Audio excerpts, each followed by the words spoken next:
नमस्कार, त्रिनेत्र चूर अपडेट लेकर हाजिर हूं मैं विनीता शर्मा और आइए अब नजर डालते हैं आज के अपडेट्स पर। विप्र कल्याण बोर्ड आयोग के अध्यक्ष राज्य मंत्री महेश शर्मा व मसूदा विधायक राकेश पारीक का आज चूरू सर्किट हाउस पहुंचने पर पूर्व सभापति गोविंद महंसरिया ने साफा में माला पहनाकर स्वागत किया।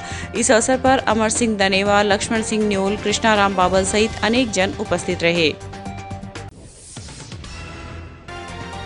रतनगढ़ में अशोक स्तंभ के पास स्थित दादू द्वारा में चल रहे 7 दिवसीय निःशुल्क एक्यूप्रेशर चिकित्सा शिविर में आज दर्ज रोगी लाभान्वित हुए। बुधवार से प्रारंभ हुए शिविर में अब तक 150 से ज्यादा लोग लाभान्वित हो चुके हैं। शिविर में डॉक्टर विनोद शर्मा व उनकी टीम के सदस्य जगदीश व सुनील अपनी सेवाएं दे रहे हैं। पवन केडिया की स्मृति में उनके पुत्र अंशु केडिया के सौजन्य से आयोजित शिविर में कमर, घुटना दर्द, कब्ज, गैस, गठिया, लकवा, शुगर, तनाव, अनिद्रा, ब्लड प्रेशर, साइटिका, जोड़ों का दर्द, नज़र की कमजोरी, सिर दर्द, हृदय रोगी, ल्यूकोरिया, माइग्रेन, चक्कर सहित कई रोगों का उपचार एक्यूप्रेशर व सुजोग पद्धति के द्वारा बिना किसी दवा के किया जा रहा है। जिला कलेक्टर सिद्धार्थ सिहाग की पहल पर एक नवाचार के तौर पर जिले में राजीव विकास स्वयं सहायता समूह की महिलाओं की डिजिटल एवं वित्तीय साक्षरता के लिए विद्यालयों में चल रहे कंप्यूटर लैब में बेसिक कंप्यूटर प्रशिक्षण कार्यक्रम आज से शुरू किया गया है। प्रथम चरण में जिले के 41 विद्यालयों में करीब 1000 एसएचजी सदस्य महिलाओं को यह प्रशिक्षण दिया जा रहा है। प्रशिक्षण के बाद इच्छुक एवं पात्र महिलाओं को महिला अधिकारिता विभाग की ओर से निःशुल्क RSCIT कोर्स करवाया जाएगा तथा चुनिंदा महिलाओं के लिए जून माह में वित्तीय साक्षरता प्रशिक्षण होगा। आज स्वयं जिला कलेक्टर सिद्धार्थ सिहाग ने ACEO डॉक्टर धीरज सिंह व CDEO संतोष मैरसी के साथ घांगू के शहीद राजेश कुमार फगेड़िया राजकीय उच्च माध्यमिक विद्यालय के कंप्यूटर लैब में चल रहे प्रशिक्षण का निरीक्षण किया। इस दौरान उन्होंने प्रशिक्षण प्राप्त कर रही महिलाओं से संवाद कर उनके अनुभव जाने और उनकी रुचि व उत्साह देखकर प्रसन्नता जाहिर की। इस अवसर पर सहायक निदेशक जनसंपर्क कुमार अजय, प्रधानाचार्य प्रताप सिंह कुमार, संजय दर्जी सहित विद्यालय स्टाफ के लोग मौजूद रहे। रतनगढ़ के वार्ड संख्या 40 के अंबेडकर भवन में संचालित मुकेश पुस्तकालय में आज एक दिवसीय शैक्षणिक कार्यशाला का आयोजन किया गया। नालंदा अकादमी वर्धा महाराष्ट्र के तत्वाधान में कक्षा 10 व 12 एवं स्नातक छात्राओं के लिए उक्त कार्यशाला आयोजित की गई। कार्यशाला में उच्च शिक्षा का महत्व, उससे मिलने वाले लाभ, भारत में उच्च स्तरीय विश्वविद्यालय में प्रवेश लेने की प्रक्रियाएं, उच्च शिक्षा के लिए विभिन्न छात्रवृत्तियां व विश्वविद्यालय में शैक्षणिक कार्य के बाद नौकरियों की महत्वपूर्ण जानकारियां दी गई। 6 घंटे तक चली शैक्षणिक कार्यशाला में अनुसूचित जाति की 70 बालिकाओं ने भाग लिया। इस अवसर पर सत्यपाल बोध, गोपाल चावरिया, पूर्व पार्षद लालचंद पवार सहित समाज के कई लोग उपस्थित थे। सरदार शहर की निकटवर्ती गांव अजीत सर में श्री कृष्ण गौशाला समिति व समस्त ग्रामवासी द्वारा श्रीमद् भागवत कथा का आयोजन किया जा रहा है, जिसकी शुरुआत आज कलश यात्रा से हुई। कलश यात्रा में भगवान श्री राम, राधा कृष्ण, नारद मुनि और हनुमान जी की झांकियां आकर्षक का केंद्र रही। गांव के मुख्य मार्गों से होती हुई कलश यात्रा गौशाला पहुंची, जहां कथा का वाचन संत राम मनोहर दास शास्त्री ने अपने मुखारविंद से प्रारंभ किया। कथा के अंतिम दिन 14 मई 2022 को रात्रि में जागरण का आयोजन किया जाएगा, जिसमें कलाकार सुगनाराम गोदारा एंड पार्टी अपने भजनों की प्रस्तुति देंगे। इस अवसर पर महावीर प्रजापत दंपति, रतिराम मास्टर, बाबूलाल स्वामी, अध्यक्ष रामलाल सैनी सहित समस्त ग्रामीण जन उपस्थित रहे।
जय श्री राम।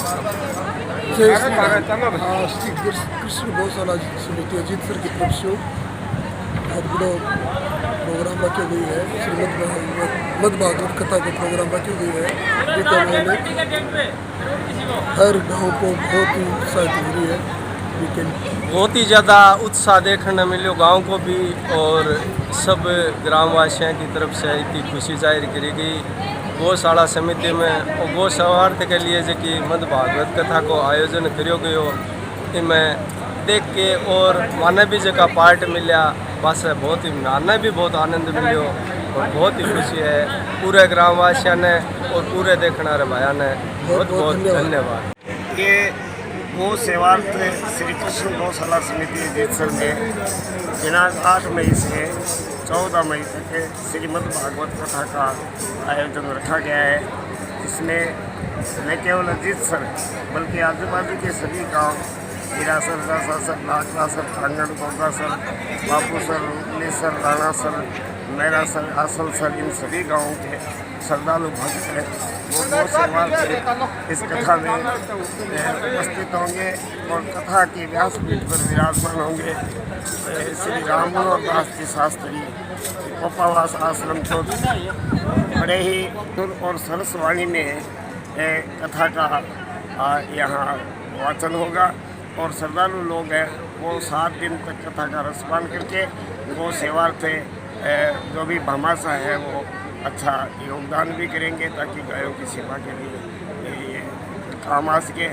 और सभी ग्रामवासियों की तरफ से ये आयोजन किया जा रहा है जिसमें सभी लोग मिलजुल कर प्रेम और भाईचारे का भी हमें संदेश देना चाहते हैं। आपस में मिलकर जब काम करेंगे तो आपसी सौहार्द बढ़ेगा और गांव में आजकल जो महती आवश्यकता है संस्कार की वो संस्कार भी 7 दिन के कथा के रसपान से गांव ग्रामीण जनों को मिल पाएगा। और विशेष तौर से नई पीढ़ी है उस नई पीढ़ी को भी संस्कारित करने का हमारा प्रयास रहेगा और गायों की सेवा में ये सारा आयोजन हो रहा है। पूरे गांव की तरफ अजीतसर की तरफ से हो रहा है। श्री कृष्ण गौशाला समिति इसकी आयोजन करता है। श्री कृष्ण गौशाला समिति के अध्यक्ष श्री रामलाल जी सैनी और कोषाध्यक्ष श्री चिन्नाराम सारण और सचिव गिरिराजलाल जी तेलुए और समस्त कार्यकारिणी का अच्छा। रतनगढ़ तहसील के गांव सिमसिया स्थित पाबूजी महाराज के मंदिर में आज धार्मिक अनुष्ठान का आयोजन किया गया। मंदिर परिसर में रामायण पाठ का आयोजन हुआ तथा उसके पश्चात पाबूजी महाराज की मूर्ति की वैदिक मंत्रोच्चारण के साथ पंडितों ने प्राण प्रतिष्ठा की। इससे पूर्व मूर्ति को नगर भ्रमण भी करवाया गया। मूर्ति स्थापना के पश्चात सामूहिक पूजा पाठ का आयोजन भी किया गया। इस अवसर पर किशन राम, नानू राम, फेफ राम बिरडा सहित काफी संख्या में महिला पुरुष उपस्थित थे। सरदारशहर के ताल मैदान में चल रही 7 दिवसीय श्रीमद् भागवत कथा में आज कथावाचक ब्रह्मचारी संत आनंद महाराज ने कहा कि श्रीमद् भागवत कथा सुनने मात्र से मनुष्य को जन्म जन्मांतर के पापों से मुक्ति मिल जाती है। उन्होंने कहा कि यदि शरणागति हो जाए तो भगवान कृपा करके रक्षक बन जाते हैं। देखा जाए तो संसार में बाहर के सुख दुख का कोई महत्व नहीं, वास्तविक सुख तो सत्संग से ही मिलता है। इस अवसर पर सावनमल जांगलवा, पुरुषोत्तम जयसन सरिया, सूर्य प्रकाश जयसन सरिया सहित बड़ी संख्या में श्रद्धालु उपस्थित थे। अंतर्राष्ट्रीय रेड क्रॉस दिवस पर आज रेड क्रॉस सोसाइटी चूरू की ओर से जिला मुख्यालय स्थित राजकीय डेरराज भर्ती अस्पताल में फल वितरण कार्यक्रम का आयोजन किया गया। इस दौरान अस्पताल में भर्ती रोगियों व उनके परिजनों को फल वितरित किए गए। एडीएम लोकेश गौतम ने कहा कि रेड क्रॉस सोसाइटी ने अपनी मानव कल्याण गतिविधियों से पूरे विश्व में एक प्रतिष्ठा अर्जित की है। उन्होंने कहा कि चूरू में भी कोविड-19 के दौरान रेड क्रॉस सोसाइटी द्वारा विशेष तौर पर कोविड की सराहनीय गतिविधियां रही। इसके अलावा भी निरंतर सोसाइटी की गतिविधियां जारी रहती है। इस अवसर पर तहसीलदार धीरज झाझड़िया, सोसाइटी सचिव रघुनंदन शर्मा, डॉक्टर हनुमान जयपाल आदि मौजूद थे। चूरू के सफेद घंटाघर के पास स्थित प्राचीन गंगा माई मंदिर प्रांगण में आज पुजारी मोहित दीक्षित, रोहित पुजारी व अश्विनी पुजारी के सानिध्य में श्रद्धालुओं ने गंगा माई की पूजा अर्चना की। पुजारी मोहित ने बताया कि आज के दिन गंगा मैया ब्रह्मा के कमल से शिव की जटाओं में विराजित हुई थी। इस दिन गंगा स्नान करते हैं तथा दूर दराज के लोग जो गंगा जी नहीं जा सकते वो श्रद्धालु भक्त गंगा जल का आसन कर स्वयं को पुण्य के भागी मानते हैं। इस अवसर पर विजय कुमार कसेरा, समाज सेवी प्रभुदयाल भालेरी वाला, जगदीश सराफ आदि उपस्थित रहे। आज वैशाख शुक्ल सप्तमी को गंगा सप्तमी का पर्व मनाया जाता है। इस दिन पुरानी मान्यताओं के अनुसार गंगा की उत्पत्ति ब्रह्मा के कमंडल से हुई थी और धरती पर आने के लिए शिव की जटाओं में विराजमान हुई थी। तो ये गंगा की गंगोत्पत्ति का उत्सव है जो शुक्ल पक्ष को वैशाख को मनाया जाता है, गंगा सप्तमी का पर्व। आपका नाम? मोहित दीक्षित।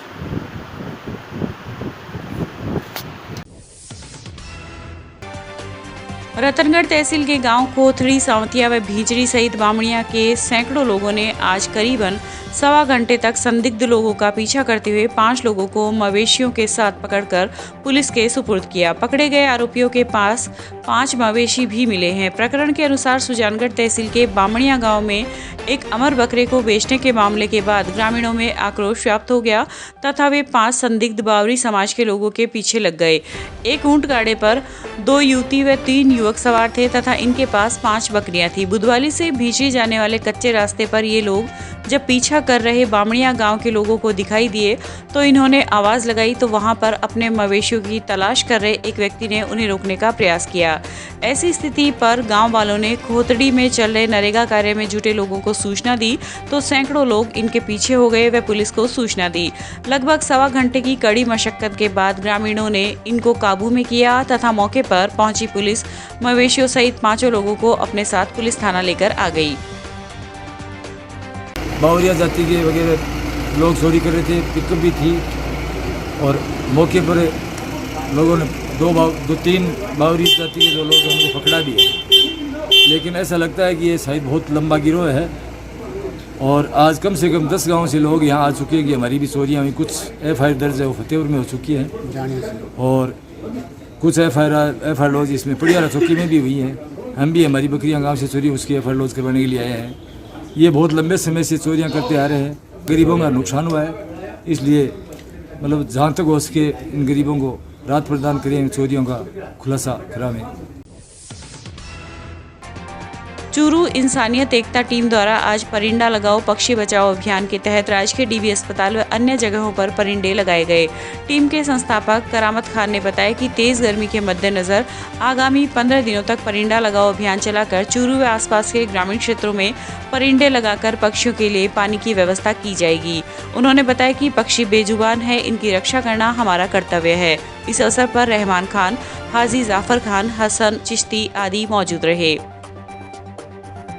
आज इंसानियत एकता टीम द्वारा परिंदा लगाओ पक्षी बचाओ अभियान के तहत भर्ती अस्पताल में व अन्य जगहों पर परिंदे लगा करके अभियान की शुरुआत की गई और ये अभियान टीम द्वारा अगले 15 दिनों तक चलाया जाएगा। इस अभियान के तहत चूरू शहर व आसपास ग्रामीण क्षेत्र में भी परिंदे लगाए जाएंगे और हमारा इरादा है कि अधिक से अधिक परिंदे लगा करके पक्षियों के लिए पानी का इंतज़ाम किया जाए, क्योंकि पक्षी एक बेजुबान जानवर है जो किसी सवाल नहीं कर सकते, कह नहीं सकते। इसकी जिम्मेदारी मालिक ने, ईश्वर ने हमें दी है कि इनकी देखभाल की जाए। तो टीम ने फैसला लिया कि हर गर्मी के मौसम में इस तरह का इंतज़ाम किया जाए परिंदों के द्वारा। गत वर्ष भी, पिछले वर्ष भी हमने टीम द्वारा 165 परिंदे चूरू तहसील में और आसपास के गाँव में लगाए थे और इस बार भी हम ज़्यादा परिंदे लगाएंगे। गाय को बजाने के चक्कर में आज रतनगढ़ मेगा हाईवे पर स्थित 220 kV बिजली घर के सामने एक कार पलट गई, जिससे 22 वर्षीय कार चालक की मौके पर ही मौत हो गई। गाड़ी मालिक हरिराम पुत्र शंकरलाल जाट निवासी चैनपुरा ने पुलिस को रिपोर्ट दी कि वह कार रखता है, जिस पर वसीम पुत्र इरफान निवासी सरदार शहर चालक है। वसीम रविवार को कार लेकर अपनी बुआ से मिलने के लिए जा रहा था कि मेगा हाईवे पर 220 kV बिजली घर के सामने गाय को बचाते समय कार अनियंत्रित होकर पलटी खा गई, जिससे वसीम की मौके पर ही मौत हो गई। पुलिस ने हरिराम की रिपोर्ट पर मरक दर्ज कर शव परिजनों के सुपुर्द कर दिया। सरदारशहर के गांव पनपालिया में शनिवार रात को एक व्यक्ति ने अपने घर में फांसी का फंदा लगाकर आत्महत्या कर ली। पुलिस सूत्रों के अनुसार पनपालिया निवासी 48 वर्षीय गोपाल राम पुत्र परसाराम जाट का परिवार बाखल में सो रहा था। रात्रि को किसी समय गोपाल राम ने घर के अंदर बने कमरे में फांसी का फंदा लगाकर आत्महत्या कर ली। परिजन ने सुबह उठकर कमरे में देखा तो गोपाल राम पंखे से लटक रहा था। सूचना पर मौके पर पहुंची पुलिस ने परिजनों के सहयोग से शव को नीचे उतराया तथा कस्बे के राजकीय अस्पताल की मोर्चरी में रखवाया। सूचना मिली कि गांव पनपालिया में गोपाल राम स्नो परसाराम जाति जाट उम्र 48 साल फांसी लगाकर आत्महत्या कर ली है, जिसके संबंध में डेड बॉडी को लाकर पोस्टमार्टम करवाया गया है। जैसी भी रिपोर्ट प्राप्त होगी अग्रिम कार्रवाई की जाएगी। इस संबंध में कार्रवाई शुरू है। ये था आज का चूरू अपडेट। कल फिर हाजिर होंगे नई अपडेट के साथ। अब दीजिए इजाजत। नमस्कार।